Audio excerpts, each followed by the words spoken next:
Have you ever needed to cut a large angle, but your miter saw is limited to 45 or 50 degrees? Let me show you a way to get around that.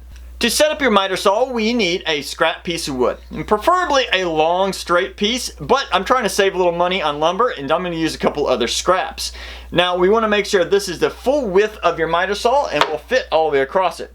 Now we want to glue our wood to the base of our miter saw, over here on the side wings. Not the center piece, because this is the piece that pivots. We want to keep that mobile, but we want to glue it to here so the wood doesn't move. I'm going to be using some super glue to hold this wood in place, but if you don't have any super glue, you could use double-sided tape or any type of adhesive, as long as it holds the wood nice and firm.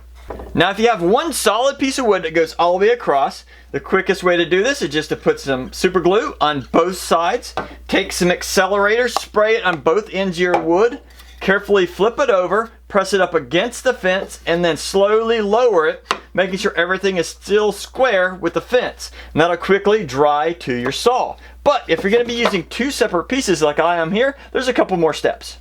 Now when we're doing a two-piece method, we want to line up one side so that the edge is just past where the blade will come down. And then we want to take a pencil and make a reference mark over here so we know exactly where that's at. Then we're going to move it off to the side. We're going to add some CA glue right across the edges here, a good bit. Now we want to take some Accelerator and put it on our wood. You want to carefully flip it over, making sure we keep it nice and flat against the fence, looking at our reference mark, and then we just want to slowly lower it down onto the glue, give it a few seconds, and it should be nice and firm.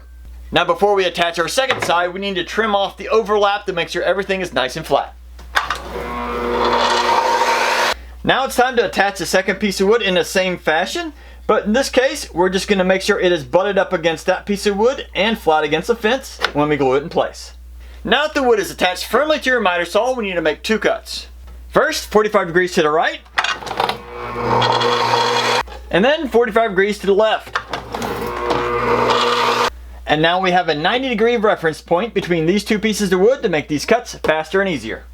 Now if we needed to make a 45-degree cut, we would leave the saw in the 0 position and slide a board in leaning against one of these two boards, and it will cut a 45-degree angle. Except we want a 60-degree angle. To do that, we now need to rotate the saw 15 degrees.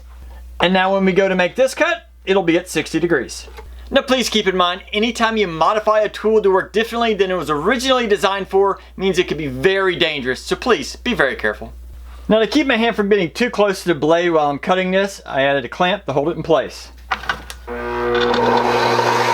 Here's an example of 45, 60, 70, and 80 degrees with this technique.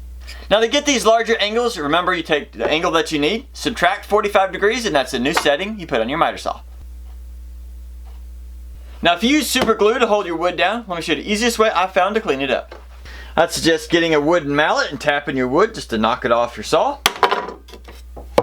If you have any large pieces of super glue or wood stuck to your saw, get a chisel and just gently knock those off. And if by chance you still have any residue still on your saw, you can use some nail polish remover or some acetone and a cotton swab to get the rest off.